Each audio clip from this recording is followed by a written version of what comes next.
நான் யாரிடத்திலாவது நெருங்கி பழகினால் அவனை நெருக்குவான் வைப்போம். பாலிடிக்ஸ்ல லக்கு வேணும். அங்க என்ன ஆயிட்டோம்னா ஒரு லக்கு இல்லாத தக்கையிட்ட போய் மாட்டிட்டோம்.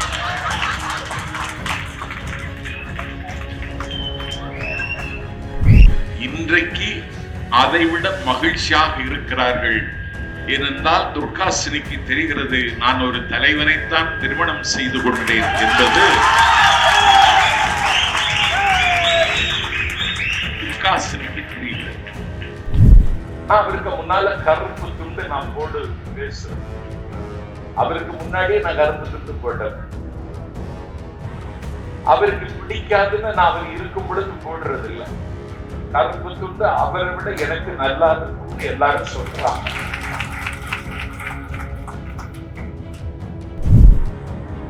என்ன கேரக்டர்னா கல்யாண வீட்டுல மாப்பிள்ளையா இருக்கணும்னு நினைப்பான். இளவு வீட்டுல பிணமா இருக்கணும்னு நினைப்பான்.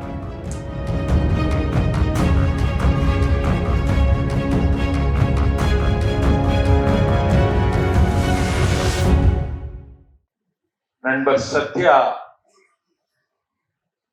ஒரு 5 வருட காலமாக ஒரு நெருக்கடியை அனுபவித்து வந்ததை நான் அறிவேன்.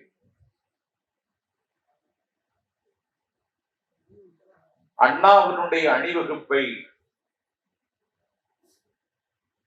தொண்டை மண்டலத்தில் வெற்றிகரமாக இயக்கிய வினைத்திற்பமும் மனத்திற்பமும் உள்ள மாவீரன் மதுராந்தக மாறுமுகம் ஒரு சூரியோதயத்தில் மல்லை சத்யாவை அண்ணன் வைகோவிடம் அறிமுகம் செய்கிற பொழுது அன்றைக்கு நான் பக்கத்தில் இருக்கிறேன். வாட்ட சாட்டமான உருவம், அண்ணாந்து பார்க்கிற உயரம். அப்பொழுது கையிலே ஒரு கருப்பு துண்டு கட்டி இருந்தார். வெள்ளியினால் ஒரு சங்கிலி பிணைத்திருந்தார். இவர்தான் மல்லை சத்யா என்று அறிமுகம் செய்யப்பட்ட அந்த பொழுதிலேயே தம்பி சத்யா என்னை ஆட்கொண்டார். ஆனால் அவரிடத்தில் நான் நெருங்கி பழகவில்லை. நான் யாரிடத்திலாவது நெருங்கி பழகினால் அவனை நெருக்குவான் வைப்போம்.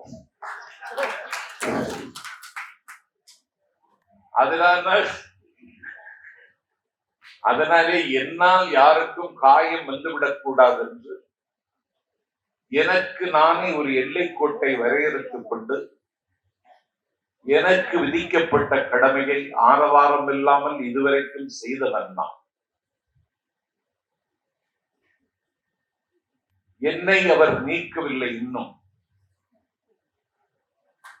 என்னிடத்துல கொஞ்சம் காசு இருக்குமானால் நாளைக்கே மறுமலர்ச்சி திமுக பொதுச் செயலாளர் நான் என்று என்னால் அறிவிக்க முடியும்.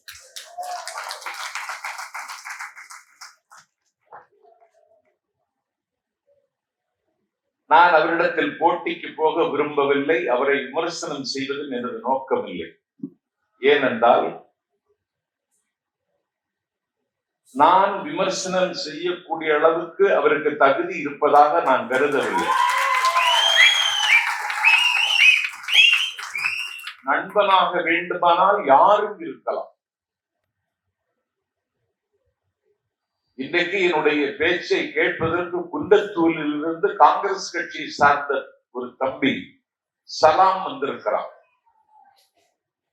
ஓடிக்கொண்டிருக்கிற ரயிலில் என் பக்கத்து இருக்கையில் இருந்தவன் எனக்கு நண்பனாகிவிட்டான். நண்பனாக வேண்டுமானால் யாரும் இருக்கலாம். எதிரியாக இருப்பதற்கு சில யோக்கியதைகள் வேண்டும். அந்த யோக்கியதை அண்ணன் வைகோவுக்கு இல்லை என்பது எனக்கே கால் சிட்டை பருவத்தில் நான் அவரை காதலித்தோம். அது ஒருதலை காதல் என்று புரிவதற்கே 19 வருடம் ஆயிற்று.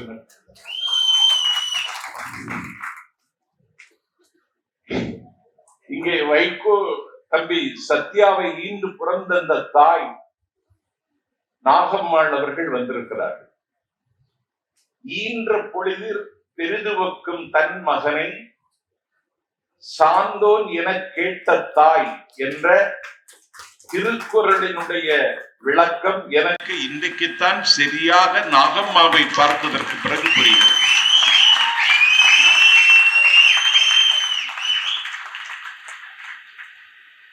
சத்யாவனுடைய மனையறத்திற்கு தலைமை தாங்குகிற தங்கை துர்காசினி வந்திருக்கிறாள். துர்காசினியை திருமணத்திற்கு அன்றைக்கு நான் பார்த்தேன். அன்றைக்கு கூட அவர்கள் இவ்வளவு மகிழ்ச்சியாக இருந்ததில்லை.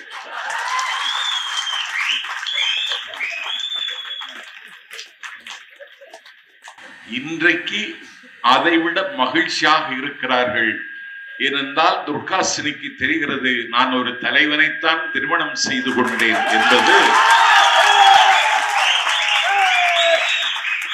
துர்காசினிக்கு தெரிகிறது. இது ஒரு நல்ல மங்களகரமான விழா. லக் என்பார்கள். பாலிடிக்ஸ்ல லக்கு வேணும். நாங்க என்ன ஆயிட்டோம்னா ஒரு லக் இல்லாத தக்கையிட்ட போய் மாட்டிட்டோம்.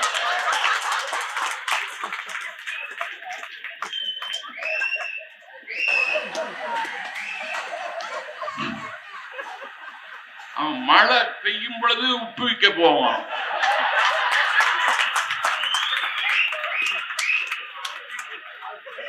காத்து வீசும் போது மாவு விற்க போவான். நாங்க பட்ட அவதியை யார்கிட்டையும் சொல்ல முடியல. அவனை நம்பி நான் பல பேரை பகிர்ந்துக் கொள்கிறேன். இன்னைக்கு ஒரு கட்டம் தமிழ்நாட்டு அரசியல்ல லட்சக்கணக்கான ஏன் கோடிக்கணக்கான ரசிகர்களின் கொள்ளிடமாக இருக்கிற தம்பி விஜய் ஒரு புதிய அமைப்பை தொடங்கி தன்னுடைய ராஜபாட்டையை இன்றைக்கு தமிழ்நாட்டில் நிரூபித்திருக்கிறார். அது ஒரு கொள்கை சார்ந்த அமைப்பு என்று என்னாலே மதிப்பிட முடியவில்லை. ஆனால் பெரியார் அண்ணா லட்சியங்களை திராவிட முன்னேற்ற கழகத்திற்கு துணையாக நின்று இதை தீவிரமாகவும் முன்னெடுத்து செல்லுவதற்கு ஒரு அமைப்பு தேவைப்படுகிறது. அந்த தேயை நிறைவேற்றுகிற ஒரு வரலாற்று கடமைக்கு தம்பி சத்யா இன்றைக்கு தலைமை தாங்குகிறார். அண்ணன் ஸ்டாலின் முப்பெரும் விழாவை அமராவதி கரையில் 17ஆம் தேதி நடத்துகிறார். அண்ணன் பிறந்த காஞ்சியில் அண்ணாவின் பிறந்த நாளை கொண்டாடுகிற லக் சத்யாவுக்கு மட்டுமே சாத்தியமாக இருக்கிறது. நீண்ட இடைவெளிக்கு பிறகு தம்பி சத்யாவோடு அண்ணாவின் இல்லத்திற்கு சென்று வருகையாளர் பதிவேட்டில் கையெழுத்திட்டு தலைகளை எண்ணுகிற தலைவர்களுக்கு மத்தியில் இதயங்களை எண்ணி இவன் அண்ணா என்று கண்ணீரோடு கையெழுத்து போட்டுவிட்டு நகர்மன்றத்தில் இருக்கிற அண்ணாவின் சிலைக்கு தம்பி சத்யாவின் பக்கத்தில் இன்று மாலை அணிவித்து விட்டு இங்கே வந்து ஒரு திராவிட ரத்னா விருதையும் நான் பெற்று காஞ்சியில் நீண்ட இடைவெளிக்கு பிறகு நான் இன்றைக்கு உரையாற்றுகிறேன். பாலாற்றின் கரையில் நாகரீகத்தை நடவு செய்த காஞ்சி, ஐயடிகள் காடவர் போல் அரசாட்சி செய்த காஞ்சி, கண்ணுதற் பெருங்கடவுளை கல்லால் எறிந்து வழிபட்ட சாக்கிய நாயனார் வாழ்ந்த காஞ்சி, திருக்குறிப்பு தொண்டர் முத்தி பெற்ற திருத்தலம் காஞ்சி, காமாட்சி அம்பாள் இருநாளி நெல் கொண்டு 32 அறங்களை வளர்த்தெடுத்த காஞ்சி, மணலில் சிவலிங்கம் இணைந்து அதை தழுவி சிவனை ஆராதித்து தழுவ செய்த கம்பன் என்று பெயர் பெற்ற காஞ்சி, கந்தபுராணத்தை எழுதிய கச்சியப்ப சிவாச்சாரியார் கந்தபுராணத்தை அரங்கேற்றிய குமர கோட்டம் இருந்த காஞ்சி, பஞ்சபூத தலத்தில் பிருதிவி தலமாக கருதப்படுகிற காஞ்சி. ஆலந்தான் உகந்து அமுது செய்வானை, ஆதியை அமரர் தொழுதி ஏத்தும் சீலம்தான் பெரிதும் உடையானை, சிந்திப்பார் அவர் சிந்தையுளானை, ஏலவார் குடலாள் உமை நங்கை என்றும் ஏத்தி வழிபடப்பெற்ற கால காலனை, கம்பன் எம்மானை காணக்கண் அடியேன் பெற்றவாரே என்று கண்ணிழந்த ஆலால சுந்தரர் இடக்கண் பெற்ற திருத்தலம் காஞ்சி. கூற்றுவன்கான் கூற்றுவனை குமைத்த கோன்கான், குவலையன்கான் குவலையத்தின் நீரான்கான், கொற்றவன்கான் கனலவன்கான், கலிக்கு மின்கான், கண்பவள செம்மேனி கலந்த வெள்ளை நீற்றவன்கான், நிலாவொடும் சென்னியன்கான், நிறையார்ந்த புனர் கண்கை நிமிர் சடை ஏற்றவன்கான், எழிலாரும் பொழிற்கட்சி ஏகம்பன்கான், அவன் என் கண்ணுளானே என்று திருநாவுக்கரசர் பாடிய திருத்தலம் காஞ்சி. வெந்தவன் விடிபூசி மார்பின் மிரி நூலடு ரூபாய் பொருந்த கந்தமிழ் குடலியோடும் கழிவழி கச்சிதனும் அந்தமிழ் குணத்தார் அவர் போற்ற அணங்கொடு ஆடல் புரி எந்தை மேவிய ஏகம்பம் தொழுத ஏத்த இடர்களுமே என்று ஆதிசங்கர பகவத்பாதர் ஆதிசங்கரர் திராவிட சிசு என்று போற்றிய திருஞான சம்பந்தர் பாடிய திருத்தலம் காட்சி. மங்களாசால் ஆழ்வார்கள் தமிழில் மங்களாசனம் செய்த 108 திவ்ய தேசங்களில் 14 திவ்ய தேசங்களை உள்ளடக்கிய காட்சி. 12,000 சிங்களவர்களை கைது செய்து காவிரிக்கு குறுக்கே கல்லணை கட்டிய சோழமாமன்னன் கரிகால் பெருவளத்தான் ராஜ வீதி அமைத்த காஞ்சி. கட்சிப்பேட்டு இளம் தச்சனார், பெருந்தச்சனார், காஞ்சி கொற்றனார், நன்னாகையர் போன்ற சங்ககால புலவர்கள் பாடல் எழுதிய காஞ்சி. கல்வியில் கரையில்லாத காஞ்சி என்றும், நகரங்களுக்கு நகரம் என்று நகரேஷ காஞ்சி என்றும் அழைக்கப்படுகிற காஞ்சி. அன்ன விசாரம், அதுவே விசாரம், சொன்ன விசாரம், தொலையா விசாரம், தோகையரை பண்ண விசாரம், என்ன விசாரம் வைத்தாய் இறைவா கட்சி ஏகம்பன் என்று பட்டணத்தார் பாடி பெருமை பெற்ற காட்சி. உலக யாத்திரியன் யுவான் சாங் இங்கே உட்கார்ந்து இந்த ஊரை உலகத்திற்கு அறிமுகம் செய்தான். யுவான் சாங் வந்து போன காஞ்சி. ஹர்ஷவர்தன் 15,000 மாணவர்களை கொண்டு ஒரு நாளந்தா பல்கலைக்கழகம் அன்றொரு நாள் வடநாளில் அமைத்த நாளில் ஒரு பல்கலைக்கழகத்தை தக்கமைத்து தகவைத்து கல்வி கற்றுக் கொடுத்த காஞ்சி. திருக்குறளுக்கு இருக்கிற உரை பல உரை என்றாலும் திருக்குறளுக்கு காண்டிகை உரையாகவும் விருத்தி உரையாகவும் இருக்கின்ற பரிமேலழகர் உரை என்பார்களே, அந்த உரை தந்த பரிமேலழகர் பிறந்த காஞ்சி. புத்தத்தை உலகின் 8 திசைக்கும் கொண்டு சென்ற தின்னாகர் பிறந்த காஞ்சி. இசை உலகில் முடிசூடா மன்னனாக இருந்த திரு நயினார் பிள்ளை பிறந்த காஞ்சியில் மல்லை சத்யா இன்றைக்கு ஒரு புதிய அத்தியாயத்தை எழுத்துவதற்கு உங்களை எல்லாம் கூட்டியிருக்கிறார். என்னையும் அழைத்து நான் வந்திருக்கிறேன். என் பெருமைக்குரியவர்களே,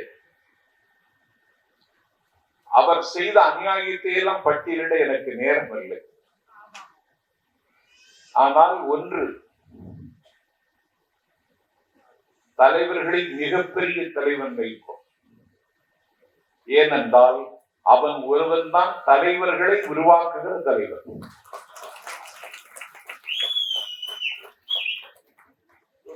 உருவாகிவிட்டான்.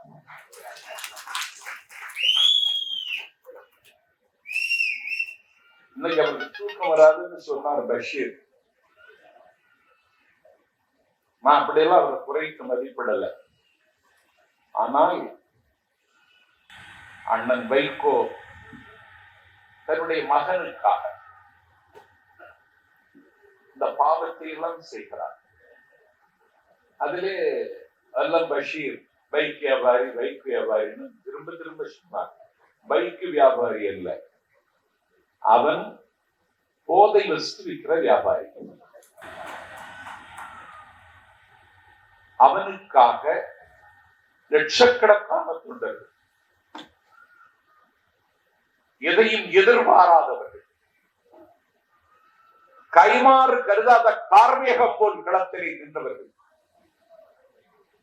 சாவுக்கும் வாழ்வுக்கும் வித்தியாசம் தெரியாமல் இயங்குவதற்கு முன் வந்தவர்கள். Garibaldi சொல்லுவானை, I offer neither pay nor quotas nor professions. I offer hunger, thirst, foods, marches, battles and death என்பான் கரிபால்டி. அதை போல எந்த ஆதாயத்தையும் எதிர்பாராமல் ஒரு லட்சியத்திற்காக வந்தவர்களை எல்லாம் நெட்டி தள்ளினார், நிராகரித்தார். நான் பட்ட காயம் 1000 பக்கங்கள் கொண்ட புத்தகமாக எழுத வேண்டும். நான் யார்கிட்டையும் பகிர்ந்து கொள்ளல. நான் மருதுபாண்டியர் மரபில் வந்த என் மனமெல்லாம் மகுடம் திரித்திருக்கிற தம்பி வைகோ என்னை நிராகரித்த நேரத்தில் அவர் என்னை விமர்சித்தார். இன்றைக்கு அவர் சத்யாவிற்கு சாமரம் வீசுவது எனக்கு மகிழ்ச்சி தருகிறது. என்னுடைய மனத்தில் ஏற்பட்ட காயத்தை நான் சத்யாட்ட சொன்னதில்லை.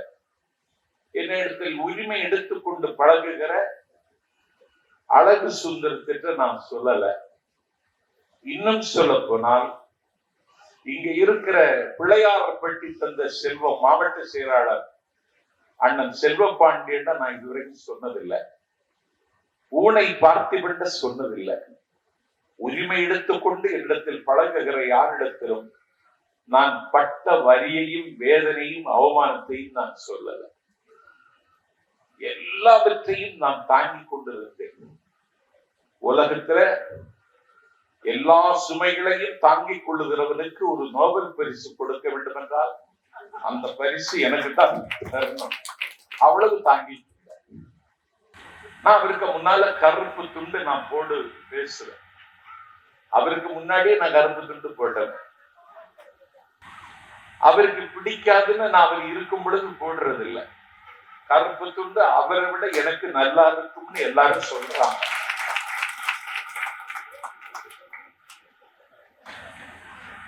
நான் போடுறது இல்லை. அவருடைய 19 ஆண்டு கால மர்மலர்ச்சி திமுக பயணத்தில் அவரிடத்துல தொலைபேசியில் தொடர்பு கொண்டது வெறும் 9 முறை. யாராவது நம்புவீங்களா? இந்த கட்சியை சுமந்தவன் நான், பெற்றவன் தான் அவன், பேறுகாலம் பார்த்தவன் நான், தேசிய பாதுகாப்பு சட்டத்தை எதிர்கொண்டவன் நான்,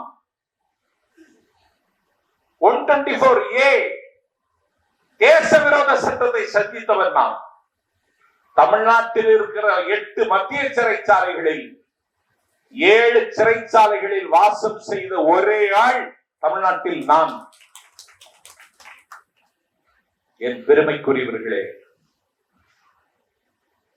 நான் பலியும் தியாகமும் செய்கிற பொழுதெல்லாம், எனக்கு பெரும் புகழ் வந்து குவிந்த பொழுதெல்லாம் அதை அவர் விரும்பவில்லை.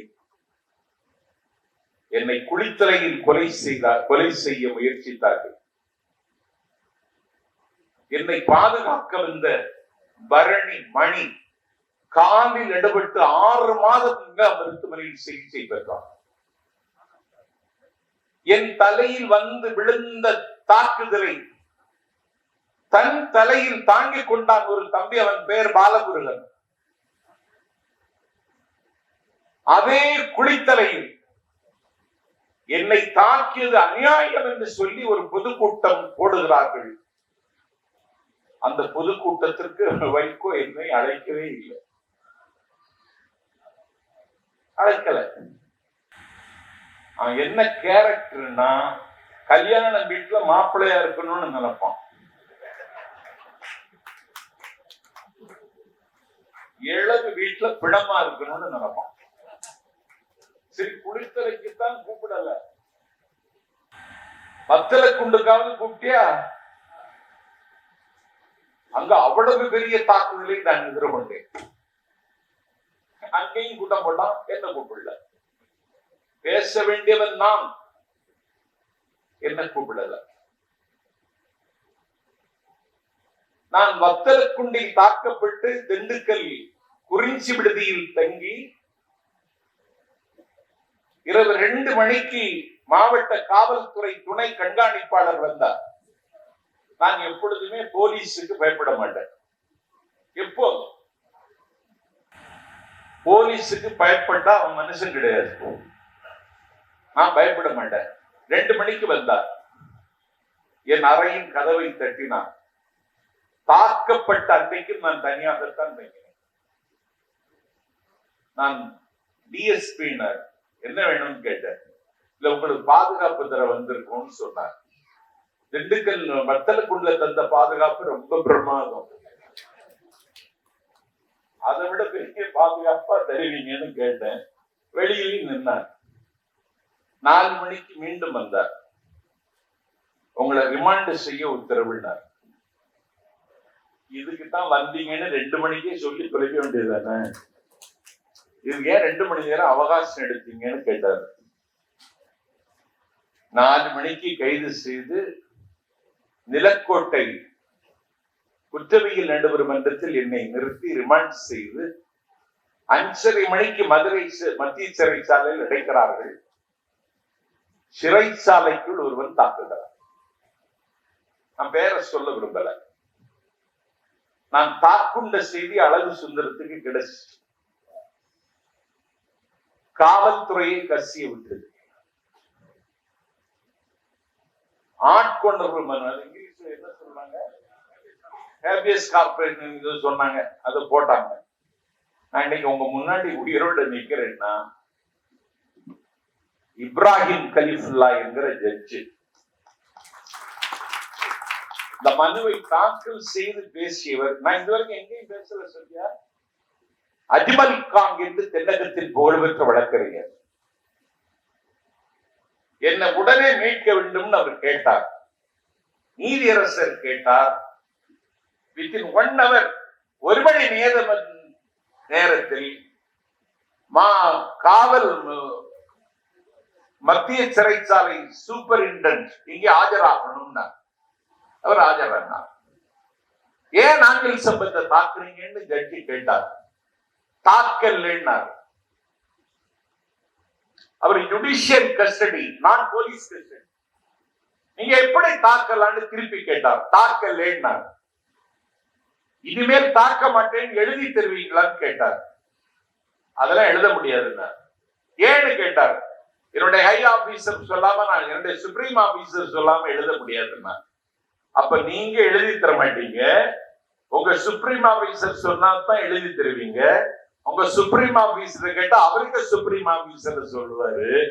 பிறகு அவரு என்ன செய்வாரு, அதிகாரத்தில் இருக்கிற ஆளுங்கட்சி இருக்கிற அமைச்சரை கேட்கணும் பாரு. அது வரைக்கும் சம்பத்தை மதுரை சிறைச்சாலையில் வைத்திருந்தால் அவருக்கு உத்தரவாதம் இல்லை என்று சொல்லி இம்மீடியட்லி உடனடியாக நாஞ்சில் சம்பத் மதுரை மத்திய சிறைச்சாலையில் இருந்து திருச்சி சிறைக்கு டிரான்ஸ்பர் என்று வைகோவினுடைய இயக்கத்தில் பணியாற்றிய காலத்துல எந்த சிபாரிசும் இல்லாமல் டிரான்ஸ்பர் வாங்கின ஒரே ஆளு நான். என்னைக்காவது எனக்கு நேர்ந்த கொடுமையை குறித்து, துயரத்தை குறித்து, நான் படுகிற வலியை குறித்து என்னைக்காவது பேசியிருக்காரா? எனக்கு வேற வருமானம் கிடையாது. ஒரு 2000 ரூபாய் தருவாங்க, அதுக்கு நான் 700 கிலோமீட்டர் பயணம் செய்வேன். என்னுடைய மகளுக்கு மாப்பிள்ளை பார்த்தாயிடுச்சு. அவன் மருத்துவம் படிச்சுட்டு இருந்தான். இனிமேல் நான் உயிரோடு இருப்பதற்கு உத்தரவாதம் இல்லைன்னு சொல்லி சீக்கிரமா கட்டி கொடுத்துடணும்னு சொல்லி மகளுக்கு மாப்பிள்ளை பார்த்து மே மாசம் 2013 மே 12 என்று திருமணத்தை நிச்சயித்து வைகோ வீட்டுக்கு போனேன். நான் வைகோ வீட்டுக்கு போறது கிடையாது. ஏன்னா அரண்மனைகளுக்கு அழைக்காமல் செல்கிற பழக்கம் எனக்கு இல்லை. நான் போறதில்லை. அன்னைக்கு போனேன். என்ன சொல்றது அப்படின்னா, இல்ல மதிவதனிக்கு கல்யாணம், மதிவதனி பேச்சு போட்டியில முதல் பரிசு எப்போது வாங்குகிறவள் என் மகள். வைகோவினுடைய மூத்த மகள் ராஜலட்சுமியினுடைய திருமண வரவேற்பு சென்னையில் நடந்த பொழுது வைகோவுக்கு முன்னால் என் மகள் பேசி காண்பித்தாள். அன்னைக்காவது என் மகளை பாராட்டுவான், ஒரு பரிசு கொடுப்பான்னு நான் நினைச்சேன்.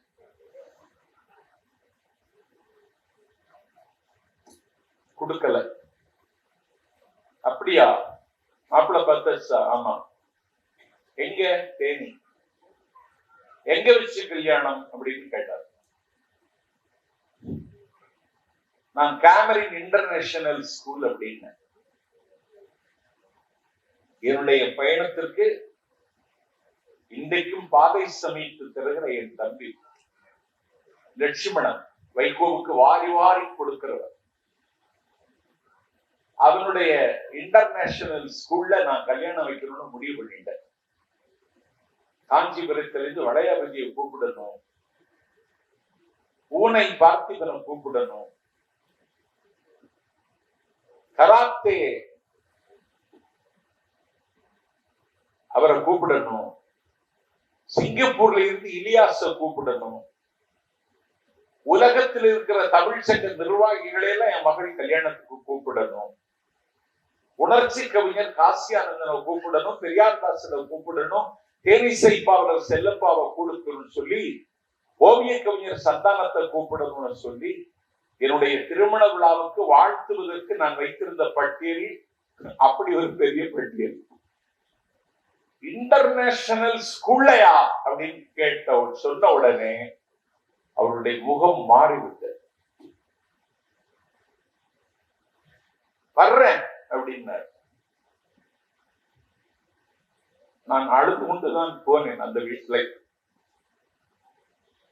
என் பெருமைக்குரியவர்களே, நாகர்கோவிலுக்கு போகிறேன். எனக்கு ரத்தமும் சதையுமான என் தம்பி லட்சுமணன், அண்ணா அன்னைக்கு ஸ்கூல்ல வேற பங்கன் இருக்கு, தர முடியும், வருவதற்கு அன்னைக்கு கல்யாணம் நடத்த முடியாதுன்னா, என் மகள் கல்யாணம் நடத்துவதற்கு கூட ஒரு பள்ளிக்கூடத்தை தருவதற்கு அவர் விரும்பல. நான் லட்சுமணன் அப்போதும் உரிமை எடுத்துக்கொண்டேன், இப்பவும் உரிமை எடுத்து பழகிறேன். லட்சுமணா, நீ ஏன் நாகர்கோவில்ல ஒரு மண்டபத்தை பார்த்து தாண்டான்னு கேட்டேன். பாக்குறேன்னு சொன்னா பார்த்து தரல. பிறகு என்னுடைய வீட்டுக்கு அருகில், என் கிராமத்துக்கு அருகில முட்டைக்காடு என்கிற இடத்துல ஒரு 150 பேர் மட்டும் கலந்து கொள்ளுகிற ஒரு சின்ன மண்டபத்தில் என் மகள் திருமணத்தை நான் நடத்தேன். உங்களுக்கு வந்த வழியை விட நான் அனுபவித்த துயரம் கணக்கில்லை. இத பட்டியலிட்டா நான் என்னை பற்றி பேசுறது மாதிரி ஆயிடும். இன்னைக்கு அண்ணாவை பற்றி பேசுற நாள். அண்ணா, நான் இன்னைக்கு அண்ணாவின் வீட்டில் எழுதினது மாதிரி தலைகளை எண்ணிய தலைவர்களுக்கு மத்தியில இதயங்களை எண்ணியவன் அண்ணா. அண்ணா ஒப்பனை இல்லாத தலைவன். நாங்க ஏற்றுக்கொண்ட தலைவன் டைக்கு செலவழிக்கிறதே வருஷத்துக்கு 200 கோடி வரும்.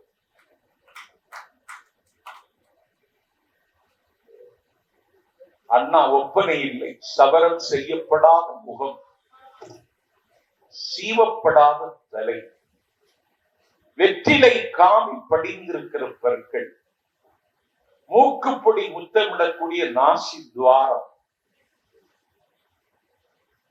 கசங்கிய வேட்டி, கிழிந்த சட்டை, கீழே இருக்கிற பட்டன் மேல, மேலே இருக்கிற பட்டன் கீழே, 4 அடி உயரம். அண்ணா நாடாளுமன்றத்துக்குள் போகிறார். எப்போ? 1962 62ல அண்ணா காஞ்சிபுரத்தில் தோற்றார்.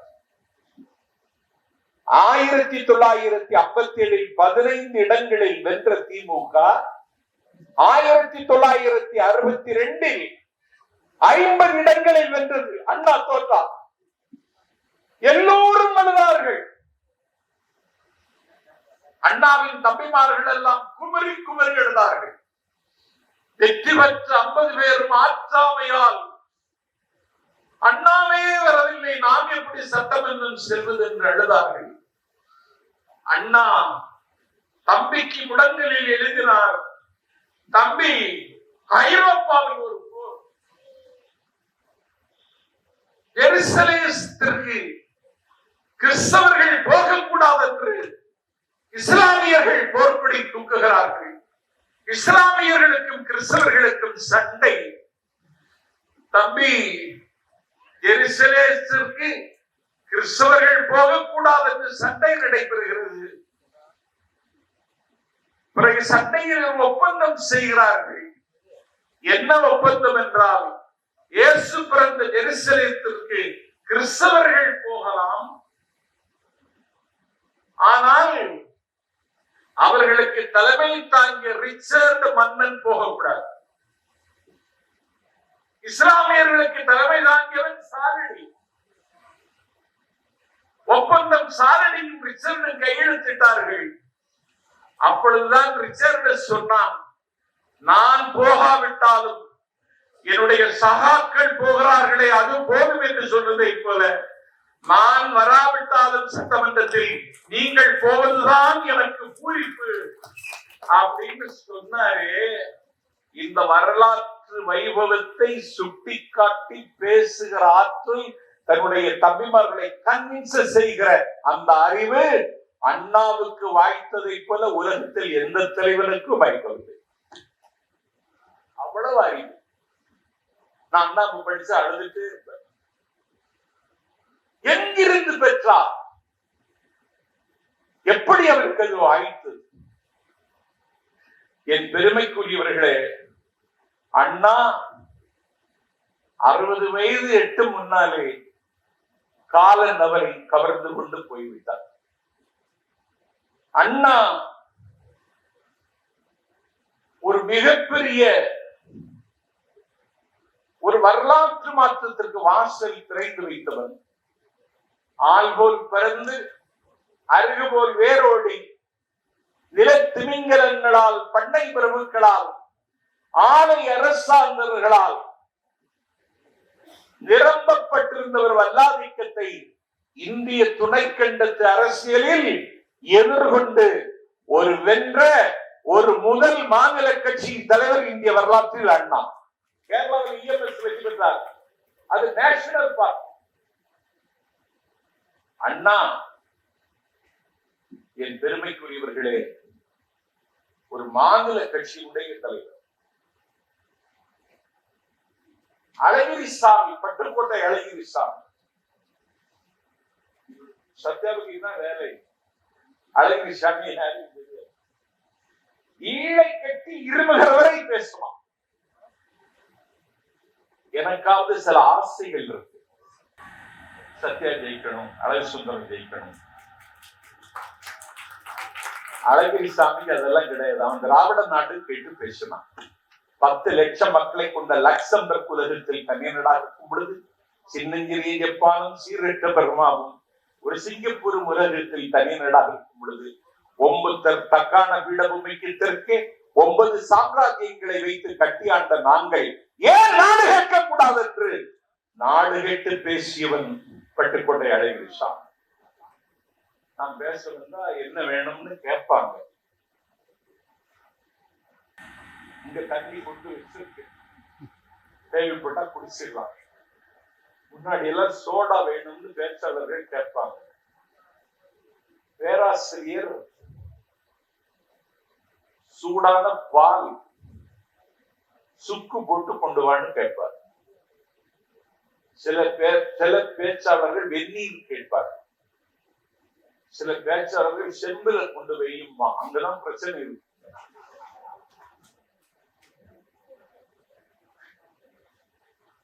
பட்டுக்கோட்டை அழகிரி சாமி பேச வந்தா வளையாபதி கேட்பார்.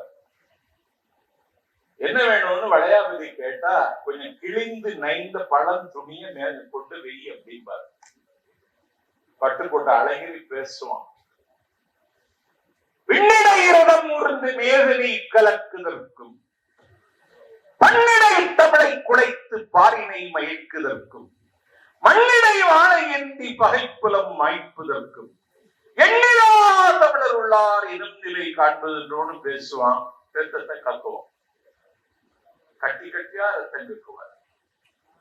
அந்த துணியில ரத்தத்தை தொடச்சிட்டு மீண்டும் பேசுவார். ஏ தாழ்ந்த தமிழ்நாடு, ஏ தன்னாலம் கெட்ட தமிழ்நாடு, ஏ வீழ்ந்த தமிழ்நாடு, ஏ விசையொடிந்து போன தமிழ்நாடு, ஊக்கம் இழந்த தமிழ்நாடு, உள்வெளி இழந்த தமிழ்நாடு, கலையை உணராத தமிழ்நாடு, கடவுளின் லட்சணத்தை அறியாத தமிழ்நாடு, நீ உருப்படுவது எப்போதுன்னு கேட்கும்போது கட்டி கட்டியா ரத்தத்தை கட்டிடுவார். லட்சியத்தை பேசி அந்த கொண்டு வச்ச அந்த துணியில இது துடைக்க முடியாது இந்த நிலைமைக்கு ரத்தமா சகதியா அந்த துண்டான பிறகு பேச முடிப்பார். அந்த பட்டுக்கோட்டை அழகிரி அண்ணாவுக்கும் கருத்து வேறுபாடு ஏற்பட்டதற்கு பிறகு அந்த பட்டுக்கோட்டை அழகிரி சாமியை மறக்காமல் அவர் தளர்ந்த காலத்தில் அவருக்கு நிதி உதவி செய்தார் அறிஞர் பெருந்தகை அண்ணா. கண்ணதாசன், சிங்கத்தமிழன் சிவாஜி கணேசன், எல்லா நடிகர்களுக்கும் கண்கள் பேசும். சிவாஜி கணேசனுக்கு அங்கமே பேசும். அந்த சிவாஜி கணேசன் அண்ணாவை விட்டு பிரிந்ததற்கு பிறகு உலக புகழ் பெற்ற மார்லன் மிரண்டாவோடு சிவாஜியை ஒப்பிட்டு பேசிய அந்த பண்பு அண்ணாவிடத்தில் இருந்தது. தன்னை விட்டு கண்ணதாசன் பிரிந்து விட்டார். அந்த கண்ணதாசன் பிரிந்ததற்கு பிறகும் கண்ணதாசனுடைய பாட்டை சுவைக்காதவர்கள், தமிழை சுவைக்க தெரியாதவர்கள் என்று கண்ணதாசன் பக்கம் நின்று பேசினார் அறிஞர் அண்ணா. 1962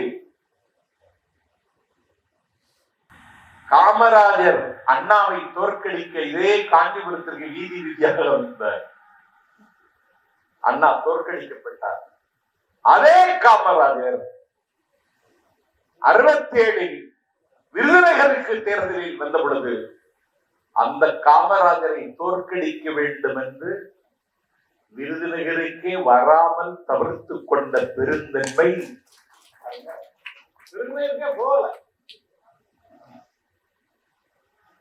என் பெருமைக்குரியவர்களே,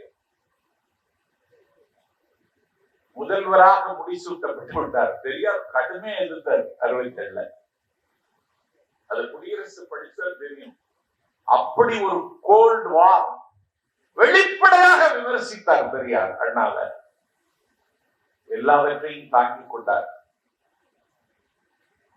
சக்கரவர்த்தி ராஜகோபாலாச்சாரியோடு ஒரு பிராமணன்,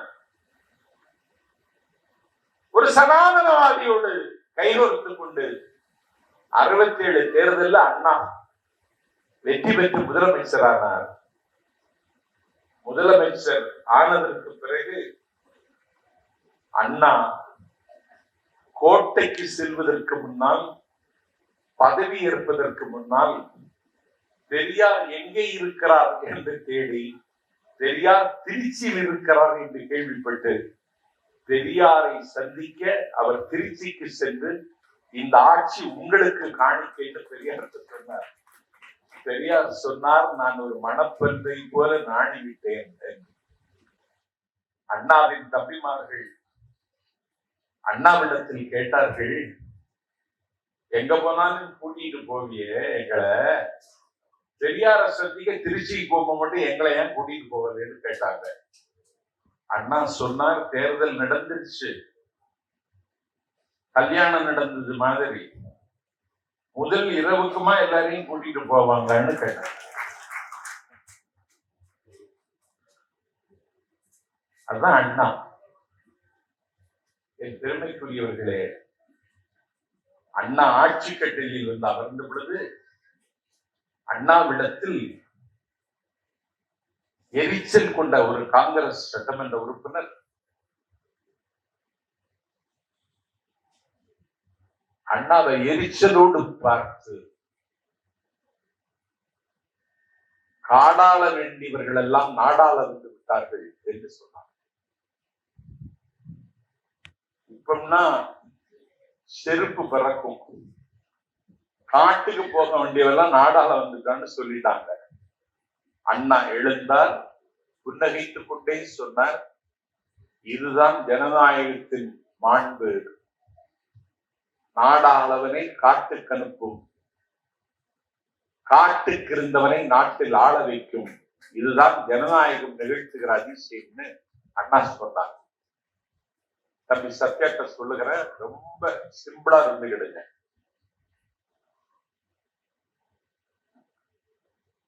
ஏன்னா வருகிற காலம் ரொம்ப கொடுமையாக இருக்கும்.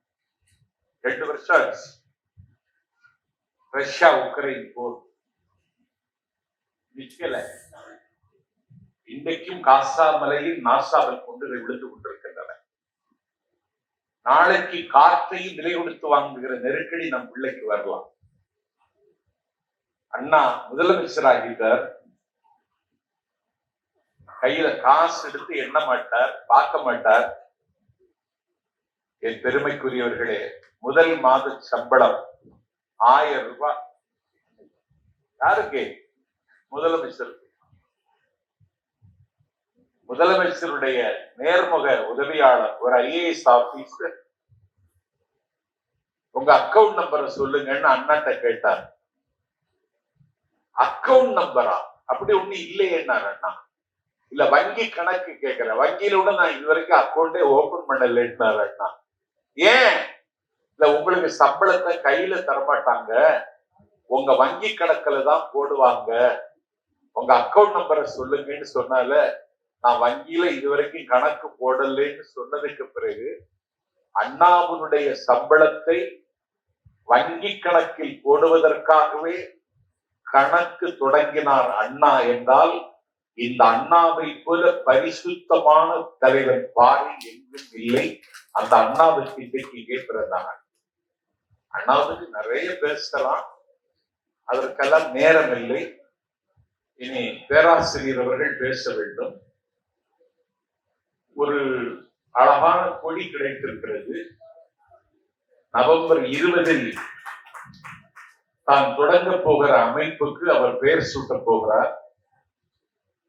தொடர்ந்து இயங்க வேண்டும், வெற்றியை எதிர்பார்த்து மட்டுமல்ல. சத்யா நாட்குறிப்பில் இன்றைக்கு எழுதி வையுங்கள், success is a journey, not victory. வெற்றி என்பது பயணத்தில் தான் இருக்கிறதே தவிர அறுவடையில் இல்லை என்பதை புரிந்து கொண்டு உங்கள் பயணத்தை தொடருங்கள். உங்கள் பயணத்துக்கு நான்கில் சம்பத் எப்போதும் வானமாகவும் இருப்பேன், சிறகாகவும் இருப்பேன். உங்களை தம்பி தம்பி என்று ஆசையாக அழைக்கிற நான், உங்களை தலைவா தலைவா என்று அழைக்கிற நாளுக்கு நானும் காத்திருக்கிறேன் என்று சொல்லி, வாய்ப்பிற்கு நன்றி சொல்லி விருப்பமில்லாமல் விடைபெறுகிறேன். நன்றி, வணக்கம்.